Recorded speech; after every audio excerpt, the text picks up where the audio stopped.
ईश्वर प्राप्ति की सच्ची आकांक्षा का होना ही प्रधान बात है। परमात्मा कहीं अन्यत्र नहीं।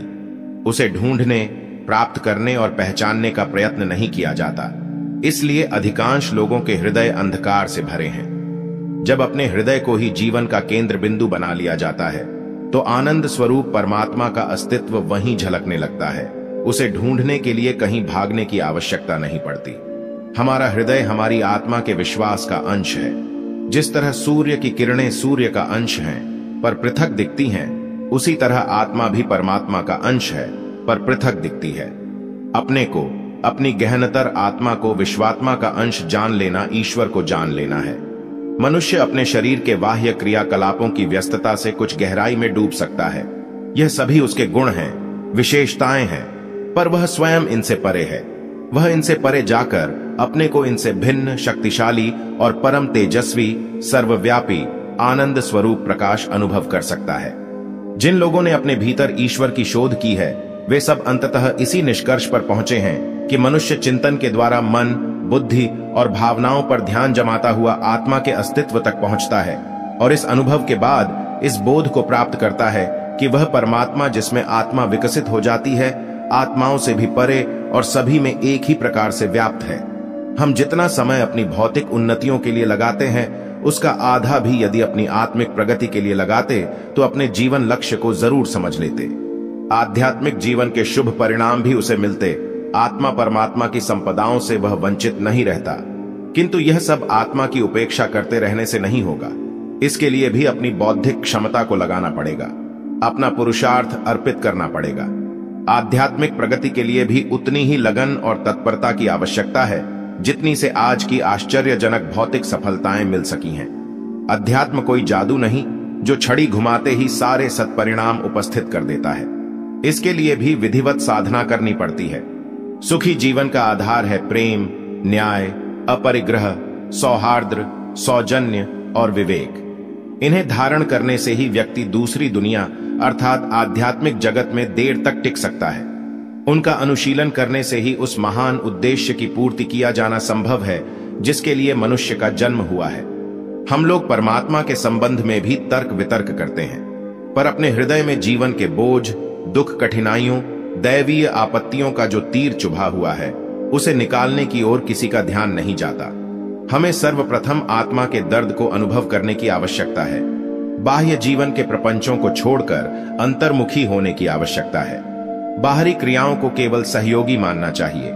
वे लक्ष्य, सत्य या परमात्मा की प्राप्ति का साधन बनाई जा सकती हैं। इसलिए अपने शरीर, मन और भावनाओं के केंद्र बिंदु को बेधने की आवश्यकता नहीं कि कौन सा तत्व कितना सुखद है, किस सुख की प्राप्ति के लिए किधर दौड़ना चाहिए।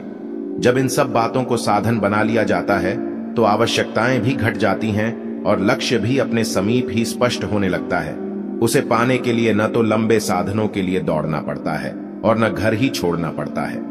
जिस दिन आत्मशक्ति का विश्वास जाग जाता है, उस दिन परमात्मा के अस्तित्व का विश्वास जमते देर नहीं। विश्वास का जमना उतना ही आनंददायक है जितना परमात्मा की प्राप्ति। मनुष्य अपनी छिपी हुई शक्तियों को पहचाने बिना शक्तिशाली नहीं बन सकता। जो जैसा अपने को जानता है या जिसकी जैसी अभीप्सा है, वह वैसा ही बन जाता है। अपने को जानना सब सिद्धियों में बड़ी सिद्धि है। कुछ ही होते हैं जो अपने को जानने का प्रयत्न करते हैं। जिसने भी मनुष्य शरीर में जन्म लिया है, वह आत्मा के समीप पहुंचा दिया गया है। शरीर में काम, क्रोध, मोह, संतोष, दंड, दया आदि अनेक भावनाएं हैं। यह सब या तो आनंद की प्राप्ति के लिए हैं अथवा आनंद में विघ्न पैदा होने के कारण है। आनंद सबका मूल है, वैसे ही आनंद सबका लक्ष्य है। लक्ष्य और उसकी सिद्धि दोनों ही आत्मा में विद्यमान है। आत्मा ही परमात्मा का अंश है, इसलिए आत्मा का ज्ञान हो जाने पर परमात्मा की प्राप्ति अपने आप हो जाती है। आत्मा का स्वाभाविक स्वरूप अत्यंत शुद्ध, पवित्र, अलौकिक और दिव्य है। उसकी अंतिम अवस्था धर्माचरण और ईश्वर साक्षात्कार है।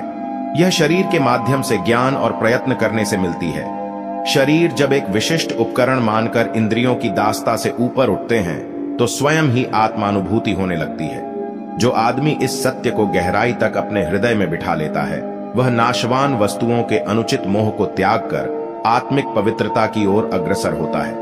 ईर्ष्या, द्वेष, क्रोध आदि अनात्म तत्वों से उसकी रुचि हटने लगती है। विचारों और व्यवहारों में पवित्रता उत्पन्न होती है। जितना वह आत्म साक्षात्कार के समीप बढ़ता है, उसी अनुपात से दैवीय गुणों का उसमें समावेश होता है। फलस्वरूप सच्चे सुख, शांति और संतोष के परिणाम भी सामने आते रहते हैं। हम दुनिया को जानने की बात तो करते हैं, पर स्वयं को नहीं जानते, बल्कि जानना ही नहीं चाहते। खुद को जानना ही दुनिया की सबसे बड़ी नियामत है। जो खुद को नहीं जानता, वह भला दूसरों को कैसे जानेगा? दूसरों को भी जानने के लिए पहले खुद को जानना आवश्यक है। इसलिए बड़े महानुभाव गलत नहीं कह गए हैं कि जानने की शुरुआत खुद से करो। जीवन की यात्रा में अपने आप को जानना बहुत आवश्यक है। जो खुद को नहीं जानता, वह किसी को भी जानने का दावा नहीं कर सकता। लोग झगड़ते हैं और कहते हैं, तू मुझे नहीं जानता कि मैं क्या क्या कर सकता हूं। इसके जवाब में सामने वाला भी यही कहता है। वास्तव में वे दोनों ही खुद को नहीं जानते, इसलिए ऐसा कहते हैं। आपने कभी जानने की कोशिश की कि खुदा और खुद में ज्यादा फर्क नहीं है? जिसने खुद को जान लिया, उसने खुदा को जान लिया। पुराणों में भी कहा गया है कि ईश्वर हमारे ही भीतर है, उसे ढूंढने की कोई आवश्यकता नहीं। सवाल यह उठता है कि अपने आप को जाना कैसे जाए। सवाल कठिन है, पर उतना कठिन नहीं जितना हम सोचते हैं। जिंदगी में कई पल ऐसे आए होंगे जब हमने अपने आप को मुसीबतों से घिरा पाया होगा। इन क्षणों में समाधान तो क्या, दूर दूर तक शांति भी दिखाई नहीं देती। यही क्षण होता है खुद को पहचानने का। इंसान के लिए हर पल परीक्षा की घड़ी होती है।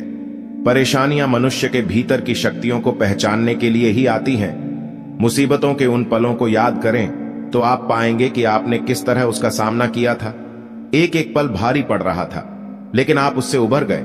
आज उन क्षणों को याद करते हुए शायद सिहर जाएं, पर उस वक्त तो आप एक कुशल योद्धा थे जिसने अपने पराक्रम से वह युद्ध जीत लिया। वास्तव में मुसीबतें एक शेर की तरह होती हैं, जिसकी पूंछ में समाधान होता है। लेकिन हम शेर की दहाड़ से ही इतने आतंकित हो जाते हैं कि समाधान की तरफ हमारा ध्यान ही नहीं जाता। लेकिन जब हम यह सोचें कि अगर हम जीवित हैं तो उसके पीछे कुछ न कुछ कारण है। यदि शेर ने हमें जीवित छोड़ दिया तो निश्चित ही हमारे जीवन का कोई और उद्देश्य है। उस समय यदि हम शांति से उन परिस्थितियों को जानने का प्रयास करें तो हम पाएंगे कि हमने उन क्षणों का साहस से मुकाबला किया। यही से हमें प्राप्त होता है आत्मबल और शुरू होता है खुद को जानने का सिलसिला। हम याद करें उन पलों के साहस को। कैसी सूझबूझ का परिचय दिया था हमने। आज भी यदि मुसीबतें हमारे सामने आई हैं तो यह जान लीजिए कि वह हमें किसी परीक्षा के लिए तैयार करने के लिए आई हैं। हमें उस परीक्षा में शामिल होना ही है, यानी खुद की शक्ति को पहचान कर हमें आगे बढ़ना है। जीवन इसी तरह आगे बढ़ता है। यदि मनुष्य अपने सत्य स्वरूप आत्मा में आस्था रखकर संसार में परिव्याप्त कारणभूत परमात्मा को देखे और उसके दिए हुए पदार्थों, विषयों तथा भोगों को मर्यादा पूर्वक भोगते हुए भी उससे अप्रभावित रहने के अभ्यास के साथ जीवन यापन करे, तो निश्चय ही उसके सारे बंधन कट जाएंगे और वह अपने जीवन काल में ही मुक्ति, मोक्ष एवं निर्वाण की चिदानंद स्थिति को पा सकता है। मनुष्य शरीर का मिलना अपने आप में परमात्मा की अनंत कृपा का द्योतक है।